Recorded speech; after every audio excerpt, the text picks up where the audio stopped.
একদম খুশির খবর। বিবাদী যুব সংঘের ব্যবস্থাপনায় জগদ্ধাত্রী পুজো উপলক্ষে অনুষ্ঠান রয়েছে। সব অনুষ্ঠানই হবে। আমাদের তরুণদা আছে, তরুণদা এই সম্বন্ধে বলবে, অনুষ্ঠান সম্বন্ধে। চলুন তরুণদা কিছু বলুন।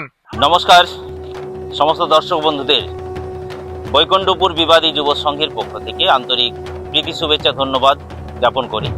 আপনারা জানেন যে প্রাকৃতিক বিপর্যয়ের জন্য আমরা কিছুদিন ধরে অনুষ্ঠান করতে পারছিলাম না, কিন্তু বর্তমান পরিস্থিতি অনেক অনুকূল হয়ে গেছে। আমাদের সমস্ত সদস্য ভাইদের অক্লান্ত পরিশ্রমে বৈকুণ্ঠপুর জগদ্ধাত্রী উৎসবের প্রাঙ্গণ আবার অবরব সাজে সেজে উঠেছে। গতকাল থেকেই আমরা পূর্ব নির্ধারিত সমস্ত অনুষ্ঠানগুলি যথাসময়ে অনুষ্ঠিত করেছি বা করে চলেওছি।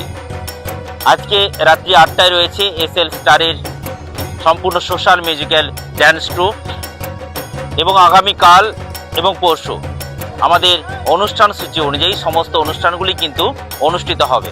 আগামীকাল বেলা 3টায় রয়েছে যাত্রা অনুষ্ঠান, যে যাত্রা দেখার জন্য বহু দূর দূরান্ত থেকে অগণিত মানুষের ঢল নামে আমাদের উৎসব প্রাঙ্গণে। তার কোনো ব্যতিক্রম হবে না, যথাসময়ে আমরা অনুষ্ঠিত করব আগামীকালে যাত্রা। এবং সোমবার রাত্রি 8টায় রয়েছে অর্কেস্ট্রা, এবং তার সাথে আসছে বর্তমানে স্টার জলসায় চলমান শুভ বিবাহ সিরিয়ালের ঝুমঝুম ঝুম্পা আসবে আমাদের বৈকুণ্ঠপুর বিবাদী যুব সংঘের এই মঞ্চে। তাই সমস্ত দর্শক বন্ধুদের উৎসবের কয়েকটি দিন জানাই সাদর আহ্বান। আপনারা আসুন, কানায় কানায় পরিপূর্ণ করুন, সার্থক করুন আমাদের আয়োজনকে। গতকাল যে যাত্রাটি হওয়ার কথা ছিল, পশ্চিম মেদিনীপুরে এই প্রথম আমাদের সংঘের আয়োজন গাজন যাত্রা।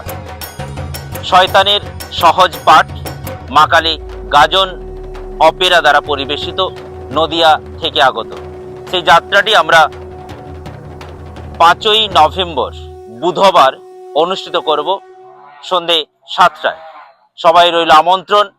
আরেকটি বিশেষ ঘোষণা, পুরস্কার বিতরণী সভাটি, যেটি সোমবার হওয়ার কথা ছিল, মঙ্গলবার দিন বিকেল 5টা থেকে অনুষ্ঠিত হবে। 7ই নভেম্বর শুক্রবার রয়েছে স্বেচ্ছায় রক্তদান শিবির, এবং আজকে আমরা কিছুক্ষণ আগেই সমাপ্ত করলাম সম্পূর্ণ বিনাব্যয়ে চক্ষু পরীক্ষা শিবির। এইভাবে বৈকুণ্ঠপুর বিবাদী যুব সংঘের 17তম বর্ষের ক্রীড়া, সাংস্কৃতিক, সমাজসেবা এবং চিত্ত বিনোদনের অনুষ্ঠান, সাংস্কৃতিক অনুষ্ঠান সমস্ত কিছু মিলিয়ে আয়োজনের আজ 3য় দিন, চলবে আরও 4টি দিন, এবং রয়েছে রক্তদান শিবির। এই উৎসবের বাকি কয়েকটি দিন সবাই রইল আমন্ত্রণ। আসবেন, যেভাবে ভালোবেসে কানায় কানায় পরিপূর্ণ করেন আমাদের উৎসব প্রাঙ্গণ, একই রকম ভাবেই আপনারা আসবেন। সবার রইল আমন্ত্রণ আমাদের সংঘের পক্ষ থেকে।